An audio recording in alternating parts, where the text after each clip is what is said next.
Well, only on AM Extra, we're getting a better idea of Pride's impact on local economies. A newly released report finds last year's Portland Pride Festival and Parade contributed as much as $11.4 million to Oregon's economy in 2024. Executive Director of Pride Northwest, Deborah Porta, is here live with us this morning to break down these findings. Good morning. Hi, how are you? Good to be with you. Happy Pride Month. Oh, yeah.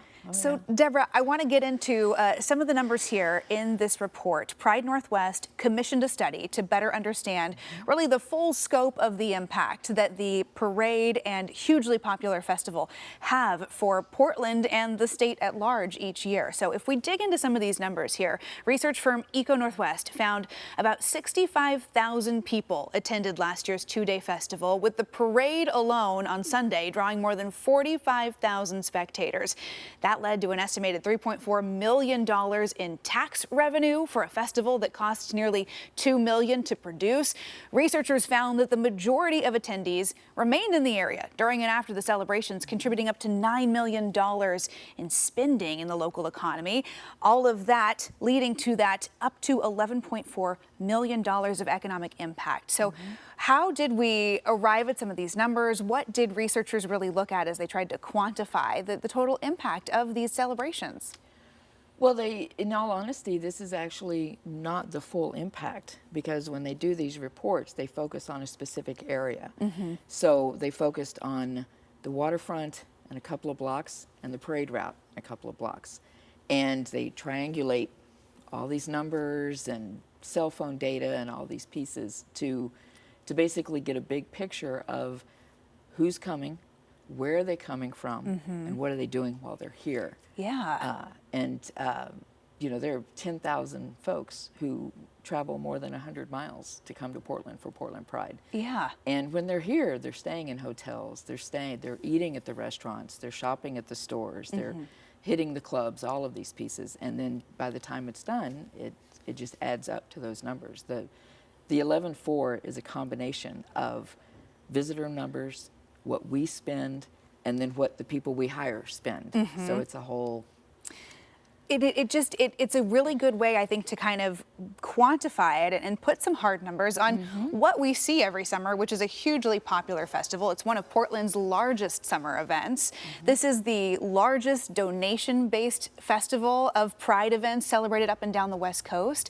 So what do you hope that business leaders, that local leaders take away from this information as they make decisions that affect the LGBTQIA community?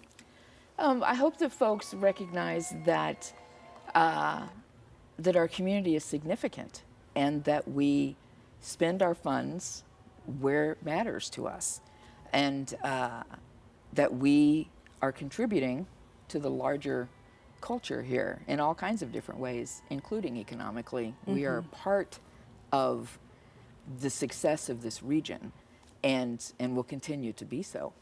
I think of economic battles that have kind of been fought on both sides of this. We've seen protests for and against certain companies as they take different social stands. There's the saying that I think has really kind of grown this year is "go woke or go broke," as companies try to support those who have not chosen to take down some of their DEI policies at the request of the federal government.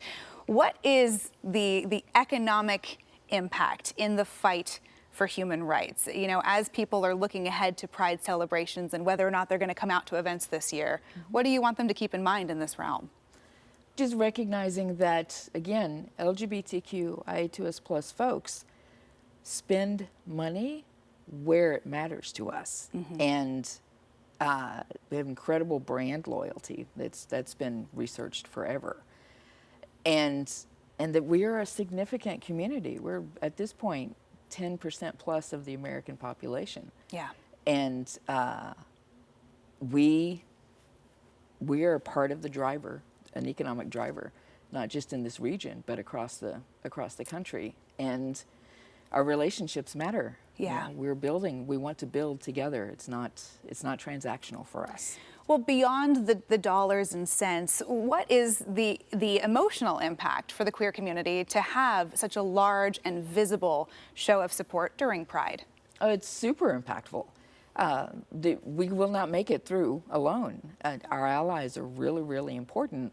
But I also want to pull up I want our own community to recognize and own our impact, that this is something we've built here, and that this is something to be really proud of, and that we are important here. And sometimes LGBTQ folks internalize the negativity, and I want us to know what it is that we're accomplishing here and the impact that we're having. And it is super important for the allies, the relationships. That is, I think that's part of what makes us special here, is the emphasis on relationships. Sure. Well, we're looking at tens of thousands coming out for this year's festival and parade, of course, next month. Tell us real quick about plans for this year, what you want folks to know.